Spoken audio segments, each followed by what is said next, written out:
For our team, if we actually look at the whole concept of a strength-based problem solution focused outcome, knowledge translation is key to that. It's about using the evidence, especially from first-time dads, and hearing their stories and actually moving that into more than storytelling. It's about how does the system respond to their needs? How do people make that in the form of programs, services? How do we integrate into existing forums? So the exciting thing for our project is that we know that men want to be dynamic, protective fathers, but the KT allows us a tool and instrument to actually implement that into outcomes and processes. What would you say?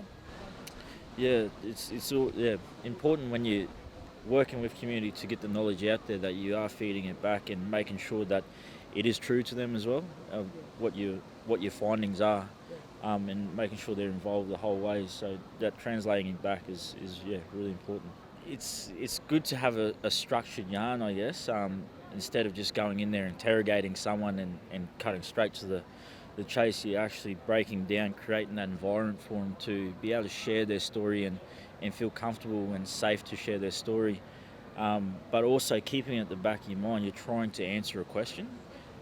So steering the yarn from making them feel calm into answering the question, and then sometimes that yarn will go off into where something emotional will come out, and you can't just stop them and say, all right, no, we're trying to answer this. You got to let them bring it out and walk them through it and be there listening and not judging their story. Because you'll find it'll share more value to what your answer as well through the therapeutic yarn. And I think the key to the whole yarning as a methodology is about relationships and connections. And I think that's the whole stuff that we're looking at, is that people don't sit in silos. And methods have to make sense to people. And I guess having a project that's driven and analysed by dads is that how do we have these conversations that it's like we're saying, it's not an interrogation, it's a safe space, it's a strength-based approach, it's an inclusive approach, and it's really respectful. And yarning is what's in our DNA every moment of the day. We don't sit around with a list of research questions 1, 2 and 3. It's about how do I have a connection. Your story is really important. How do I get that, draw that out of you in a safe way? So yarning we've been doing it in lots of different ways, and I guess yarning as collaboration, as social, and as therapeutic are probably 3 different labels, but the core of it is about connection and relationships. Research has been used to describe us. It has been used to disempower us as Aboriginal and Torres Strait Islander people. It's used to describe us in a deficit model. It's been used to disenfranchise us. And what we do as a research team is flip it.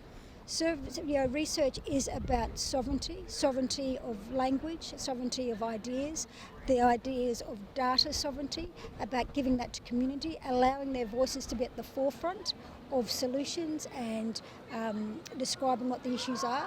So when we talk about sovereignty, it's not research as that, it's actually a political act to move things forward. It's an act which is about social justice. It's about ensuring that our voices are at the forefront, not just hearing the voices, but also developing solutions, being quite strategic, creating alliances. And I think that's the stuff and that's why we say research is political activism. I think there's probably how men are reacting to being asked this question about first-time dads. Yeah, I mean, how are they when being asked about first-time dads? Has something come up that sort of caught your attention about what dads are saying? I think it's just common, no matter what their history, their upbringing, whether it's traumatising or it's a good upbringing, they've all got the same theme of wanting to be the best dad they can be, a provider and protector. That was the thing that stood out for me the most. And how do we support these men to be able to be the best provider and protector for their families?